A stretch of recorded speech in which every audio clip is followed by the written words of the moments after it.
আসসালামু আলাইকুম। কেমন আছেন সবাই? আমার আম্মুর সাথে ফোনে কথা হচ্ছিল। বেসিক্যালি আমি আম্মুকে WhatsApp এ ফোন দিয়েছিলাম। তো আম্মুকে আমি বলছিলাম যে, "আম্মু কেন এমন হয়? যখন আমরা কোনো কিছু শুরু করতে চাই, হয়তো কাজটা শুরু করে দিলে শুরু হয়ে যেত। কিন্তু ভেতর থেকে অনেক ধরনের বাধা, বিঘ্নতা, অনিশ্চয়তা আমাদেরকে নাড়া দেয় এবং মনে হয় মানুষ কি বলবে যদি এটা না পারি, যদি সম্ভব না হয়?" আমার আম্মু বলল, "শিফা, এইজন্যই তো কবি বলেছে, করিতে পারি না কাজ, সদা ভয় সদা লাজ, সংশয়ে সংকল্প সদা টলে, পাছে লোকে কিছু বলে। আড়ালে আড়ালে থাকি, নিজেকে আপনা ঢাকি, সম্মুখে চরণ নাহি চলে, পাছে লোকে কিছু বলে।" কবিতাটা যখন আমার আম্মু বলল, তখন আমার কাছে মনে হলো যে একদম অন পয়েন্টে। মনে হচ্ছে যে লেখক আমার কথাই বলে গেছেন। তো লেখকের এই ১ম চরণগুলো কামিনী রায়ের জনৈক বঙ্গমহিলা নামে তার কবিতা আমরা ছোটবেলায় পড়তাম, আমিও পড়েছি। তো আমার কাছে মনে হলো যে অনেক দিন পর আমাকে কেউ আবার আমার নিজের বিষয়টা রিমাইন্ডার দিল। কিন্তু শত, শত বছর আগেও সবসময়ই যুগে, যুগে মানুষের এই সমস্যাটাই ছিল।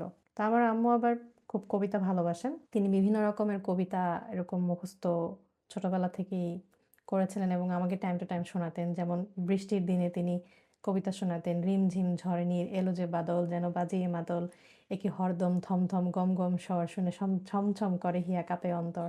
অথবা দুপুরবেলা ভর দুপুরে আম্মু হয়তো বলতো বন্দে আলী মিয়ার সেই কবিতা, দুপুরে ঘুঘু ডাকে আমের শাখায় আমাদের দুনয়নে ঘুম দিয়ে যায়। তো আম্মুর কবিতাগুলো আমি সবসময় দেখতাম উইথ পয়েন্ট, উইথ রিলেভেন্সি সে হচ্ছে বলতো। তো এই কারণে উনি যখন এটা বলল, করিতে পারি না কোনো কাজ, আমার খুব ভালো লাগলো যে হ্যাঁ, এই জিনিসটা তো আমাদের নিজেদের ভেতর থেকে আমরা করি। সদা ভয় সদা লাজ, সবসময় ভয় পাচ্ছি, সবসময় লজ্জা পাচ্ছি। সংশয়ে সংকল্প সদা টলে। যে এই পরিকল্পনাটা যে আমরা করেছি, এটা কি বাস্তবায়ন হবে? আমাদের সংকল্প আমরা নিজেরাই সংশয়ে থাকি। উই আর কনফিউজড যে এটা হবে কি হবে না। যে পাছে লোকে কিছু বলে, মানুষ কি বলবে? What if the people say this? নিজেকে কি করি আমরা? আড়ালে আড়ালে থাকি, নীরবে আপনা ঢাকি। নীরবে আপনা ঢাকি, আমাদের নিজেদেরকে আপনকে আমাদের নিজেদেরকে আমরা ঢেকে রাখি। কী কারণে? যে একটু ধরেন কোনো একটা গ্যাদারিং হলো, সামনে যাই না, অফিসের কিছু আছে নিজেকে পিছিয়ে রাখি, বা ইউনিভার্সিটির প্রেজেন্টেশন এই টাইপের কিছু হচ্ছে আমরা যাই না, বা কোনো কিছুতে অ্যাটেন্ড করা থেকে এভাবে করে নিজেকে কি করি? আড়ালে আড়ালে থাকি, নীরবে আপনা ঢাকি, সম্মুখে চরণ নাহি চলে। সামনের দিকে যাওয়ার জন্য যে এক পা বাড়াতে হবে, সে পাটা আমাদের চলে না। হোয়াই? পাছে লোকে কিছু বলে। তা আজকের ভিডিওতে আমাদের উদ্দেশ্য হচ্ছে এই যে ভিডিও টপিক হতে যাচ্ছে, it is all about presentation. আমরা কিভাবে প্রেজেন্টেশন দিব। আমি বলবো যে প্রেজেন্টেশন নিয়ে কথা বলবো, কিন্তু প্রেজেন্টেশন নিয়ে আমরা আসলে আজকে গল্প করব। খুব বেসিক কথাগুলো আমরা বলবো এবং আমি চাই এই ভিডিওটি সবার জন্য হোক। যে স্টুডেন্ট ইউনিভার্সিটিতে প্রেজেন্টেশন দিতে পারে বা স্কুল কলেজে, যে জব করে সে যেন তার কর্পোরেট হাউসে প্রেজেন্টেশন দিতে পারে। যে হচ্ছে বিজনেস করছে সে যেন তার বিজনেস প্রেজেন্টেশন রেডি করতে পারে, এবং যারা কিছুই করছেন না, ফিউচারে কোথাও না কোথাও গিয়ে তো আপনার নিজের কোনো একটা প্রজেক্ট, টপিক, কোনো একটা আইডিয়া আপনাকে প্রেজেন্ট করতে হবে। তখন আমার এই ভিডিওর এই গল্পের মতো ভিডিওর পয়েন্টগুলো আপনার হয়তো মাথায় থাকতে পারে এবং আপনি সেইভাবে আপনার সেই প্রেজেন্টেশনটা তৈরি করবেন। তো আজকের ভিডিওটা সবার জন্য, যারা আমরা নিজেদেরকে পিছিয়ে রাখি, লুকিয়ে রাখি, তারা আমরা এখন থেকে যখনই আমরা নিজেকে প্রেজেন্ট করার মতো কোনো সুযোগ পাবো, আমরা তখনই এইরকমভাবে একটু গুছিয়ে নিজেকে প্রেজেন্ট করব উইথ প্রেজেন্টেশন। তো সবাই খাতা কলম নিয়ে বসে যান। আমার ভিডিও দেখতে গেলে সবসময় খাতা কলম নিয়ে বসবেন। আমি চাইলেই বিভিন্ন ধরনের ভিজুয়ালাইজেশন এবং অন্যান্য বিভিন্ন মেথড ব্যবহার করতে পারি, বাট এতে আমাদের ডিস্ট্রাকশন তৈরি হয়, কনসেন্ট্রেশন ব্রেক হয়। তো যেটা আমাদের সারাক্ষণ মোবাইল ব্যবহার করার কারণে আমাদের বিভিন্নভাবে আমরা বিভিন্ন দিকে ডিস্ট্রাক্টেড হতে যাচ্ছি। তো আমি চাই আপনার ফুল কনসেন্ট্রেশন এই ভিডিওতে থাকুক এবং আপনি একটা খাতা এবং কলম নিন।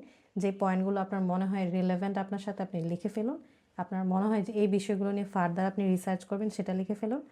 আর আমি এখানে আজকের ভিডিওতে কথা বলবো প্রেজেন্টেশন কিভাবে আপনি প্ল্যান করতে পারেন, কোন সফটওয়্যার বা কোন মাধ্যমগুলোতে আপনি ভালো টেমপ্লেট পেতে পারেন, প্রেজেন্টেশনের থিম, কালার সেটা কেমন রাখতে পারেন, আদার্স যে অ্যানিমেশন, তারপরে হচ্ছে বিভিন্ন রকমের মুভমেন্ট রিলেটেড অথবা ভিডিও রিলেটেড সেগমেন্ট কীভাবে যোগ করছেন বা সেটা রিলেভেন্ট হচ্ছে কিনা, এই বিষয়গুলো ওভারঅল প্রেজেন্টেশন সম্পর্কে একটা বেসিক আইডিয়া দিব, কিন্তু খুবই সিম্পল।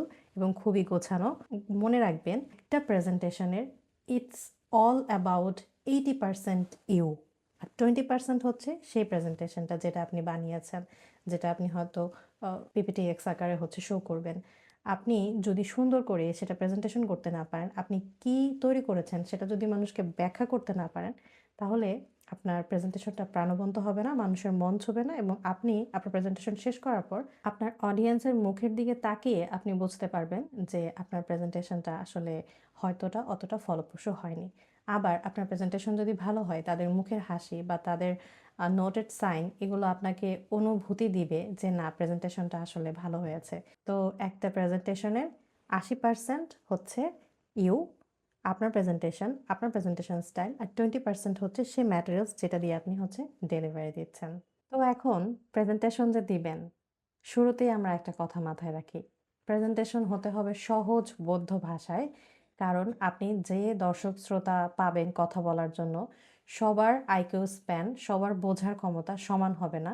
আবার একই সাথে আপনার একটা মান ধরে রাখতে হবে। আপনি চাইলেই একদম এভারেজ লেভেলের একটা প্রেজেন্টেশন তৈরি করলেন, তখন সেটা হচ্ছে আপনার ওই মান নিয়ে প্রশ্ন তুলবে যে সেটা তো ওই লেভেলের মার্ক তুলতে পারলো না। তো আমরা একটা বেসিকভাবে একটা স্ট্যান্ডার্ড মেনটেন করার চেষ্টা করব, যাতে এটা হচ্ছে ওভারঅল সবাই বিষয়টা বুঝতে পারে। সুন্দর করে একটা কথা, একটা অনেক কঠিন কথা গুছিয়ে এবং সহজভাবে বলা যায়। এজন্যই হয়তো রবীন্দ্রনাথ ঠাকুর বলেছেন, সহজ করে বলতে আমায় কহ যে, সহজ করে যায় না বলা সহজে। সহজ করে বলাটা আসলে এত সহজ নয়, তবে সহজ করেই বলতে হবে। Simplicity can be dangerously gorgeous. প্রেজেন্টেশনে সিম্পলিসিটি রাখতে হবে মাস্ট। আপনি অনেক ধরনের প্রেজেন্টেশন রিলেটেড অ্যাক্টিভিটি বা কাজ আপনি পারেন, তার মানে এই না আপনি আপনার স্লাইডে সব কিছু ইমপ্লিমেন্ট করবেন। আপনি হয়তো অ্যানিমেশন দিতে পারেন, আপনি হয়তো অনেক ধরনের ফন্ট ব্যবহার করতে পারেন, কালার ব্যবহার করতে পারেন, তারপর হচ্ছে বিভিন্ন রকমের ডিফারেন্ট পিকচার্স ব্যবহার করতে পারেন। আপনার কাছে অনেক ম্যাটেরিয়ালস আছে, সেগুলো শো করতে পারেন। কিন্তু সেগুলো কি সেই প্রেজেন্টেশনটাকে সহজ বানাচ্ছে? সেই প্রেজেন্টেশনটাকে অডিয়েন্স ধরতে পারবে? নাকি এত ধরনের কালারের ভিড়ে, এত ধরনের থিমের ভিড়ে, এত ধরনের গর্জিয়াস ডিজাইনের ভিড়ে আপনার মূল তথ্যটি হারিয়ে যাচ্ছে? সো প্রথম কথা হচ্ছে, আপনি যখন প্রেজেন্টেশন বানাবেন মাথায় রাখেন, আমি যতটা সিম্পল পারি প্রেজেন্টেশনটা ততটা সিম্পল রাখবো। কালার দেওয়ার ক্ষেত্রে অবশ্যই কিছু থিমেটিক কালার আছে, সেগুলো আপনাকে ব্যবহার করতে হবে। থিমেটিক বলতে বোঝাচ্ছি, ধরুন আপনি ইউনিভার্সিটির স্টুডেন্ট, আপনার ইউনিভার্সিটির স্টুডেন্টদের টেমপ্লেট কেমন হয় সেটা আপনি গুগলে সার্চ করলেন, আপনাকে বেসিক যে কালারগুলো ব্যবহার করা যায় সেটা দেখিয়ে দিল। আপনি কর্পোরেটে জব করেন, কর্পোরেটের থিমেটিক সিম্বল বা হচ্ছে টেমপ্লেট এগুলো একটু একটু স্ট্যান্ডার্ডটা ডিফারেন্ট হয়, আপনাকে সেখান থেকে ফলো করতে হবে। আপনি ফটোগ্রাফি করেন, আপনার জন্য কর্পোরেট বিষয়টা বা রিপোর্ট প্রেজেন্টেশন টাইপের যে বিষয়গুলো সেগুলো আপনার জন্য হবে না। আপনি হয়তো ছবিগুলো কিভাবে অর্গানাইজ করতে পারেন, সেই ছবির সাথে আপনার নিজের রিলেটেবল ইনফরমেশনগুলো কিভাবে রেলেভেন্স করতে পারেন, সেইভাবে আপনাকে এগিয়ে যেতে হবে। তো এইভাবে স্কুলে পড়েন বা কলেজে ইউনিভার্সিটিতে পড়েন বা জব করেন, অথবা আপনার বিজনেস পোর্টফোলিও রেডি করেন, অথবা ইন্টারন্যাশনাল কনফারেন্সের জন্য তৈরি করেন।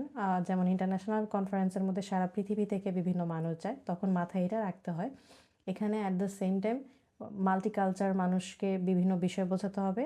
আবার হচ্ছে এখানে ইউনিভার্সিটি প্রফেসর থেকে শুরু করে স্টুডেন্ট পর্যন্ত আছে, বিভিন্ন ধরনের ডিপ্লোম্যাটস আছে, বিভিন্ন ধরনের স্পিকার আছে। তো তাদেরকে সবাইকে একটা জেনারেল ল্যাঙ্গুয়েজে বোঝাতে হবে। তো আপনাকে বুঝতে হবে কোন ধরনের সিচুয়েশনের জন্য আপনি প্রেজেন্টেশনটা তৈরি করছেন। সেটা আপনি একবার বুঝে গেলে সেই অনুযায়ী আপনি সেই রিলেটেড টেমপ্লেট খুঁজে বের করবেন। সেই রিলেটেড টেমপ্লেট আপনি কোথায় পাবেন? আমি খুবই সহজ এবং সহজলভ্য ৩টা অপশনের কথা আপনাদেরকে বলবো, যে ৩টা অপশন আমি নিজে ব্যবহার করি, এবং আমি শুধু এই ৩টা অপশনই আপাতত ব্যবহার করি। আমার অন্য কোনো অপশনের এই মুহূর্তে প্রয়োজন এখন পর্যন্ত পড়েনি। আমাদের উদ্দেশ্য হচ্ছে জীবনকে সহজ বানানো। অনেক ধরনের সফটওয়্যার ব্যবহার করে, অনেক ধরনের ডিফিকাল্ট জিনিসের ভেতরে গিয়ে আমাদের বিষয়গুলোকে জটিল না বানিয়ে আমরা এই বেসিক কাজগুলি ৩টা সফটওয়্যার ব্যবহার করে করতে পারি। Number 1, Google slides. গুগল স্লাইডসে কী আছে? গুগল স্লাইডস লিখলে আপনি গুগলের স্লাইডসে আপনার জিমেল অ্যাকাউন্ট দিয়ে ওদের গুগল স্লাইডসের একটা অপশন আছে, ওটাতে আপনি লগ ইন করবেন। সাইন ইন করার পর আপনি দেখতে পাবেন সেখানে বিভিন্ন ধরনের টেমপ্লেট দেয়া আছে। আপনার পোর্টফোলিও বানাতে চান, আপনি student PPTX, power point presentation টাইপের কিছু একটা বানাতে চান, বিজনেস বানাতে চান, বিভিন্ন ধরনের ফুড রেসিপি রিলেটেড দিয়ে কিছু রেসিপি বুক বানাতে চান, আপনি একজন শেফ, তো সব ধরনের পোর্টফোলিও সেখানে দেয়া আছে। আপনি সেটা ব্যবহার করতে পারেন। আরেকটা হচ্ছে ক্যানভা। ক্যানভাতে খুবই অসাধারণ চমৎকার বিভিন্ন ধরনের টুলস আছে। আর সবথেকে মজার বিষয় হচ্ছে এখানে এআই ব্যবহার করা যায়। তো সে হচ্ছে যে আপনার কাস্টম মেড কিছু টেমপ্লেট সাজেস্ট করবে আপনার সিচুয়েশন, টপিক, সাবজেক্ট ওগুলোর সাথে রিলেভেন্স রেখে। আরেকটা হচ্ছে পাওয়ার পয়েন্ট, যেটা আমরা অনেক শুরু থেকে সবাই ব্যবহার করছি। অ্যান্ড অনেক সময় এখন মাঝখানে একটা সময় এসেছিল মনে হয়েছিল পাওয়ার পয়েন্ট ব্যাকডেটেড হয়ে যাবে, বাট পাওয়ার পয়েন্টও নিজেদেরকে আপডেটেড করেছে। They also included that AI module with them. So PowerPoint দিয়েও খুব সিম্পল এবং অসাধারণ পাওয়ার পয়েন্ট প্রেজেন্টেশন বানানো যায়, এবং ওদেরও টেমপ্লেট আছে। আর টেমপ্লেট সিলেক্ট হয়ে যাওয়ার পরে আপনি ওখান থেকে আপনার যেটা ভালো লাগে সেটা সিলেক্ট করে নিয়ে যাওয়ার পরে আপনি এখন থিমেটিক ওয়েতে ভাববেন যে আপনার প্রেজেন্টেশনের থিমটা কী। আপনি যদি একজন শেফ হন, ডেফিনেটলি আপনার থিম ফুড বেস হবে। ফুড কি ডেজার্ট টাইপের হবে, সেই ডেজার্টগুলো কিসের সাথে থাকবে, ফ্রুটসের থাকবে, চকলেটস থাকবে, সেই অনুযায়ী আপনি আপনার থিমটা অনুযায়ী আপনার প্রেজেন্টেশন সাজালেন। অ্যাট দ্য সেম টাইম যদি আপনি একজন কর্পোরেট জব হোল্ডার হন, তাহলে কর্পোরেটদের জন্য বেসিক্যালি যে কিছু কালার আছে, যেমন ধরেন নেভি ব্লু বা ডার্ক ব্লু, রয়্যাল ব্লু, দেন হচ্ছে আপনার ডার্ক গ্রিন, গ্রে, এই ধরনের কিছু কালার আছে যেগুলো হচ্ছে যে হাইলি এনকারেজ করা হয় আপনার কর্পোরেট এবং ফর্মাল প্রেজেন্টেশনের ক্ষেত্রে। আবারও বলছি যে আপনার থিমটা কি, আপনার প্রেজেন্টেশনের প্লেসটা কি, সেটা আপনি যদি বের করে আপনি জাস্ট গুগলে অথবা চ্যাটজিপিটিতে লেখেন, সে ওই অনুযায়ী আপনাকে আপনার প্রেজেন্টেশনের আর কালার কী হবে, ফন্ট কী হবে, তারপর ফন্ট সাইজ কী হবে, হেডিংয়ের সাইজ কী হবে, এই ধরনের প্রেজেন্টেশনে কোন ধরনের টেক্সট টাইপ ব্যবহার করা হয়, সব কিছু ডিটেলস আইডিয়া সে দিয়ে দিবে। আপনার প্রেজেন্টেশনে আপনি যদি টু মেনি কালার্স ইউজ করেন, সেটাতে কি হবে, আপনার অডিয়েন্স কনফিউজড হবে। আমাদের হিউম্যান মাইন্ড, যখন আমরা কারো কথা শুনতে থাকি আর আমরা একটা কিছু দেখতে থাকি, অলরেডি একটা মাল্টিটাস্কিং চলছে। সেই সময় মাল্টিটাস্কিংয়ে আপনি যদি তার ব্রেনকে কাজ করার মতো আরও অ্যাক্টিভিটি দিয়ে দেন, যে অনেক ধরনের অ্যানিমেশনস চলছে, বেশ কয়েকটা কালার আসছে, ব্রেন ওইগুলো অ্যানালাইসিস করতে বসে যাবে, তো আপনার কথার দিকে তার অ্যাটেনশন থাকবে না। তো সেই জন্য আমাদেরকে রাখতে হবে আমাদের presentation as simple as possible. Internationally বিভিন্ন দেশে এবং বিভিন্ন কোম্পানি এবং মাল্টিন্যাশনাল কোম্পানি এবং ইউনিভার্সিটিগুলোর সাথে কাজ করে আমি যেটা দেখেছি যে তারা তাদের ম্যাক্সিমাম প্রেজেন্টেশনগুলোতে অনেকটুকু অংশ জুড়ে সাদা একটা জায়গা রাখে, এবং সাদার মধ্যে বিভিন্ন কালার, থিমেটিক কালার নিয়ে তারা হচ্ছে কাজ করে। যেমন তাদের কালার যদি হয় গ্রিন এবং ইয়েলো, তারা ওই ফন্টের টেক্সটগুলো গ্রিন এবং ইয়েলোর হেডিং দিয়ে ব্ল্যাক কালারের মধ্যে অথবা রিলেভেন্স কালার, ওই দুইটা কালারের মধ্যে শেডে একটা কালার তৈরি করে তারা হচ্ছে যে সেই প্রেজেন্টেশনটা তৈরি করে। আবার যদি আপনি কোনো অফিসে জব করেন, তাদের নিজস্ব লোগো আছে, সেই লোগোর যে থিমেটিক কালারটা তারা ব্যবহার করে, সেই কালারগুলো দিয়ে আপনি হচ্ছে প্রেজেন্টেশন স্লাইড তৈরি করেন।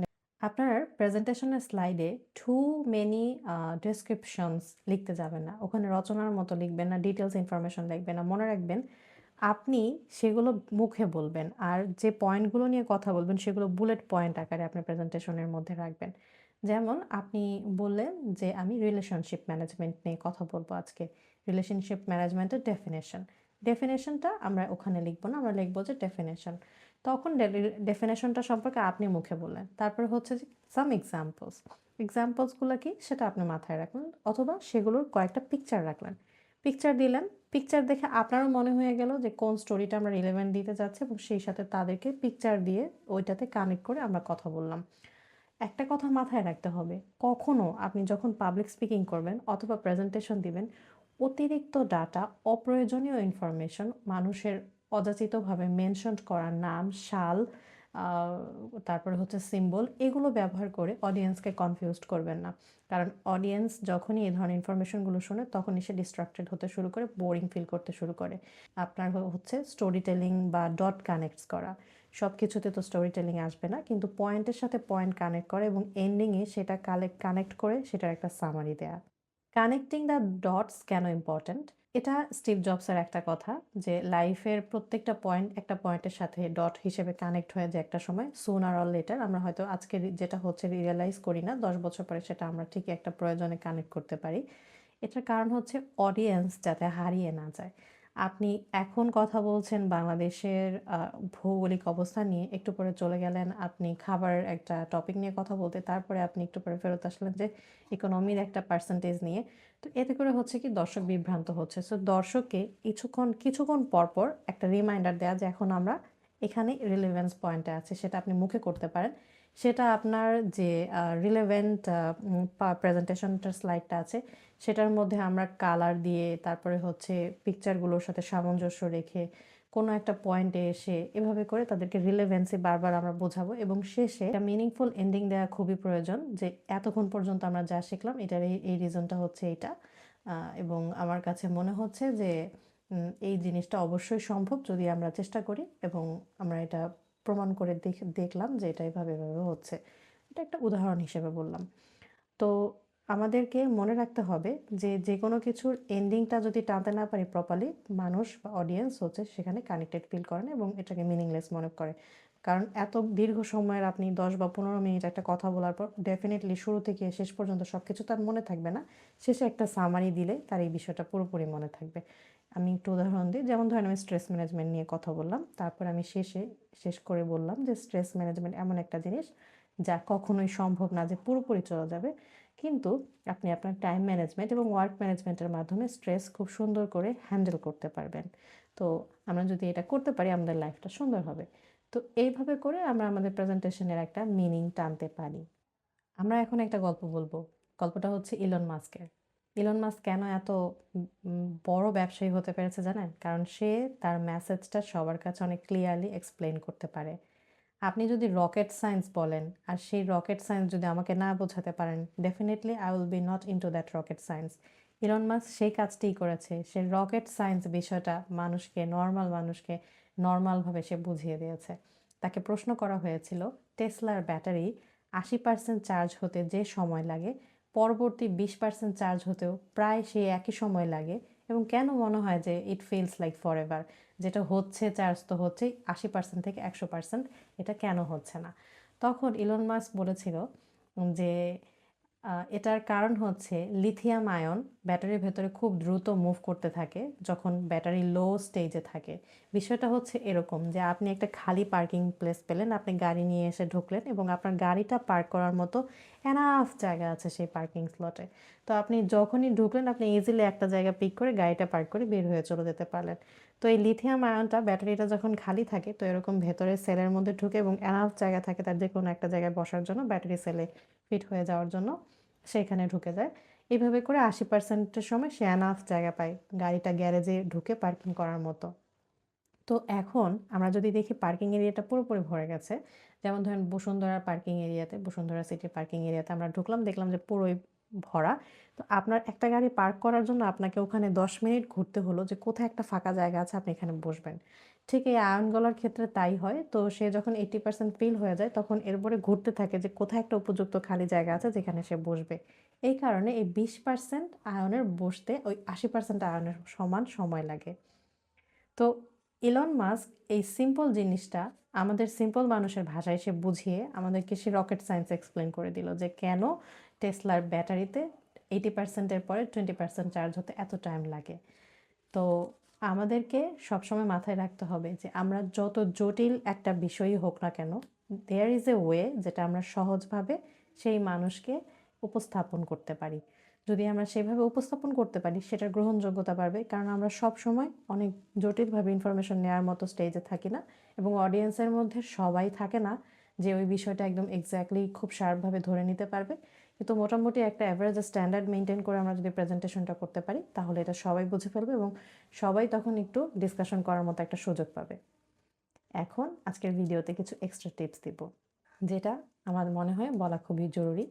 আমি হচ্ছে প্রফেশনাল লাইফ স্কিলস ডেভেলপমেন্ট বিষয়ের একটা এক্সটার্নাল হয়ে একটা ইউনিভার্সিটিতে গিয়েছিলাম। তো সেখানে আমি স্টুডেন্টদেরকে ভাইবার সময় তাদের ড্রেস কোড সম্পর্কে আর কি একটু এনলাইটেন করার চেষ্টা করেছিলাম। কারণ আমি অবাক হয়ে দেখেছি অনেক স্টুডেন্ট তারা খুব সুন্দর করে তাদের বেস্ট দিয়ে সেজেগুজে তারা প্রেজেন্টেশন দিতে এসেছে। বাট ডেফিনিটলি তারা অ্যাওয়্যার না এই বিষয়টাতে যে আপনি যখন প্রেজেন্টেশন দিবেন বা কোথাও ফর্মাল ইন্টারভিউ দিবেন আপনার ড্রেস কোড কেমন হওয়া উচিত। তো দেখা গেছে যে অনেকে বিয়েবাড়ি বা হলুদের ড্রেসের মতো করে কাপড়-চোপড় পরে সেখানে এসেছে। সে অবশ্যই তার সবথেকে সুন্দর কাপড়টা পরে আসার চেষ্টা করেছে। কিন্তু আমরা যখন ফরমাল কোনো প্রোগ্রামে যাব, ফরমাল কালার কোড বলে একটা কথা আছে। সেটা আপনি সার্চ করলে পেয়ে যাবেন। তো সেই ফরমাল কালারগুলো আমরা পরার চেষ্টা করব। একটু সহজভাবে ভেঙে বলি, সেটা হচ্ছে যে আই সুদিং কালার। আপনার চোখে শান্তি পায়, আপনার চোখে আরাম লাগে, আপনার দৃষ্টিকটু লাগে না এমন যে কালারগুলো আছে, সেই কালারগুলো স্বভাবতই খুব রংচঙে হবে না। আর সেই কালারগুলো চোখের মধ্যে একটা পিস আর হচ্ছে শান্তিদায়ক একটা অনুভূতি দিবে। তো সেরকম কালার চুজ করবেন আপনার স্লাইডের জন্য এবং আপনার ড্রেস কোড হিসেবে আপনার ড্রেস পরার জন্য। সেটা যদি মেয়েরা শাড়ি পরেন বা কোনো সালোয়ার কামিজ পরেন, ছেলেরা যদি শার্ট পরেন, ব্লেজার পরেন, যেটাই আপনি পরেন, সেই কালারটা যেন এমন না হয় যে সেটা হচ্ছে চোখে বাধে। আর ফর্মাল কালার কেমন হয়, ফর্মাল কালার ড্রেস কেমন হয় ছেলেদের জন্য এবং মেয়েদের জন্য, ছেলেদের স্ট্যান্ডার্ড কালারগুলোই আসলে সব জায়গায় সারা ওয়ার্ল্ডে প্র্যাকটিস হয়, কিন্তু মেয়েদের যেহেতু অনেক ধরনের কালার অপশন থাকে, সো অনেক মেয়েরাই অনেক ক্ষেত্রে কনফিউজ থাকে। এই জন্য আমি মেয়েদেরকে অনুরোধ করব যে আপনারা যখন কোনো ভাইবা বোর্ডে যাবেন, অবশ্যই আপনারা খুবই লাইট সুদিং কালার, যেগুলো হচ্ছে খুব হাইলি অ্যাট্রাকটিভ না, এই ধরনের কালার করে মানে কালারের ড্রেস পরে যাওয়ার চেষ্টা করবেন। এবং formal attire, formal dress up, formal colour কেমন হয় এখন আমার মনে হয় আপনারা ইজিলি সার্চ করলে পেয়ে যাবেন। বিভিন্ন হালকা কালারের শেড আছে, সেগুলো আপনারা হচ্ছে ক্যারি করতে পারেন। তো ড্রেস আপ, জুতা, পায়ের জুতাটাও একটু ক্লিন রাখবেন, ফর্মাল একটা জুতা পরার চেষ্টা করবেন। আর আপনারা হচ্ছে যে ড্রেস আপের বিষয়টা, ক্লিননেসের বিষয়গুলো, হাতের নখ, নেইলস এগুলো ক্লিন রাখবেন। সুন্দর করে চুল টুল কেটে গেলেন, পরিষ্কার পরিচ্ছন্ন হয়ে ওখানে উপস্থিত হলেন। আর আবারও ঘুরে ফিরে সেই একই কথা, আপনি যখন প্রেজেন্টেশনটা দিবেন, স্লাইডটা প্রেজেন্ট করবেন, ইটস অল অ্যাবাউট ইউ। কারণ হচ্ছে মানুষ আপনাকে দেখবে, আপনার কথা শুনবে, আপনার মুখের দিকে তাকিয়ে থাকবে, আপনাকে তাকিয়ে দেখবে কিভাবে আপনি বিষয়গুলো কানেক্ট করছেন, প্রেজেন্ট করছেন, বোঝাতে পারছেন কিনা। তো ৮০ ভাগ হচ্ছে আমরা কিভাবে বিষয়টা প্রেজেন্ট করছি, আর ২০ ভাগ হচ্ছে অল অ্যাবাউট দ্যাট স্লাইড। কিন্তু তারপরেও কথা তো একটাই, যে সেই ৮০ ভাগ আপনি ভালো হলেন, আবার আপনার প্রেজেন্টেশনটা ভালো হলো না, তখন তো কথা থেকেই যায় যে প্রেজেন্টেশনটা অতটা ভালো ছিল না, বাট সে মোটামুটি ভালো বলতে পেরেছে। তো সব কিছু মিলিয়ে আমাদেরকে ব্যালেন্স করতে হবে। আমরা এই বিষয়গুলো নিয়ে কথা বললাম আজকে, যে সহজ করে প্রেজেন্টেশন দিতে হবে আর সুন্দর করে বিভিন্ন জায়গাগুলো কানেক্ট করতে হবে, অডিয়েন্স যাতে হারিয়ে না যায়। বিভিন্ন কালার, থিম এবং প্রেজেন্টেশনের স্লাইডের ব্যাপারটা খেয়াল রাখতে হবে। এখন থেকে পাছে লোকে কিছু বলে বা ভেতর থেকে নিজের যে দ্বিধা, বোধ, সংশয় আমাদেরকে আটকে ফেলে, ভেঙে চুরে ফেলে, সেটা থেকে একটু কাটিয়ে উঠে সামনের দিকে একটু পা বাড়াবো, যাতে একটু যে দেখি না চেষ্টা করে যে হয় কিনা। তো আমরা সবাই এখন থেকে প্রেজেন্টেশনে অংশগ্রহণ করবো। আমার ভিডিও দেখে যদি কেউ অনুপ্রাণিত হন, কখনো প্রেজেন্টেশন দেননি এবং প্রেজেন্টেশন দিয়েছেন, এসে আমাকে অবশ্যই জানাবেন। আমার জন্য সেটা খুবই আনন্দদায়ক হবে, যে চেঞ্জেসটা আমি দেখতে চাই সোসাইটিতে, মানুষ আগাচ্ছে, এগিয়ে যাচ্ছে, সেটা আমার জন্য ভালো লাগবে। তো আজকের ভিডিও আমরা এখানেই শেষ করছি। আসসালামু আলাইকুম। ধন্যবাদ সবাইকে।